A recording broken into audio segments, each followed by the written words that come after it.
Hi friends, ఎలా ఉన్నారంతా? ఈరోజు మేము మా ఫ్యామిలీ మొత్తం కలిసి ఒక చిన్న పిక్నిక్ లాగా ప్లాన్ చేసుకొని ఒక ఫారెస్ట్కి వెళ్ళినాం. లొకేషన్ వెతుకుతూ ఉండగా మాకు ఈ వాగు దగ్గర ఈ లొకేషన్ బాగా అనిపించింది. ఇది వాగు కరువులో ఈ లొకేషన్ మస్తుంది. అసలు పక్కన వాటర్ మంచి ఫ్లో ఉంది, పక్కన వంట చేసుకోవడానికి అన్నీ బాగున్నాయి, కట్టెలు కూడా మంచిగా దొరికినాయి. 10 నిమిషాల్లో కట్టెలన్నీ గ్యాదర్ చేసినాం, పొయ్యిలు అన్నీ రెడీ చేసేసినాం. మా అమ్మ వాళ్ళు వంట రెడీ చేస్తున్నారు. కట్టెలు పెట్టేది మొత్తం, పుల్లలు పెట్టేది మొత్తం మా అన్నయ్య.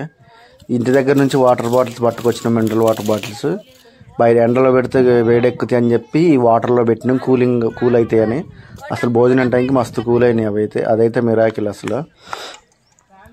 అది వంట స్టార్ట్ అయిపోతా ఉంటే మేము పక్క ఇంకా ఫర్దర్ మూమెంట్ ఏం చేద్దామని చెప్పి చూసినాం.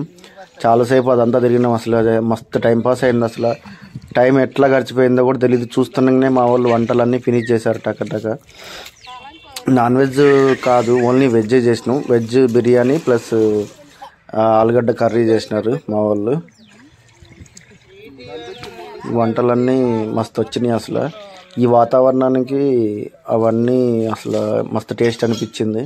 మంచి పీస్ఫుల్గా అప్పుడప్పుడు ఇలాంటి బ్రేక్ దొరికితే కొంచెం లైఫ్ని పీస్ఫుల్గా ఎంజాయ్ చేయొచ్చు. కొంచెం మన లైఫ్లో ఉన్న టెన్షన్స్, మన డైలీ లైఫ్లో ఉన్న టెన్షన్స్ అన్నీ మనం క్లియర్ చేసుకోవచ్చు, కొంచెం మర్చిపోవచ్చు అవన్నీ. మా అమ్మగారు పక్కన కూర్చొని ఉంది. భోజనాలు అయితే స్టార్ట్ అయిపోయినాయి, వంటలన్నీ ఫినిష్ చేసేసినారు మా వాళ్ళు. 2 గంటల్లో వంటలన్నీ అయిపోయినాయి, అందరూ స్టార్ట్ అయిపోయారు. చిన్న mini party, family party, my family party అసలు ఎక్సలెంట్గా జరిగింది.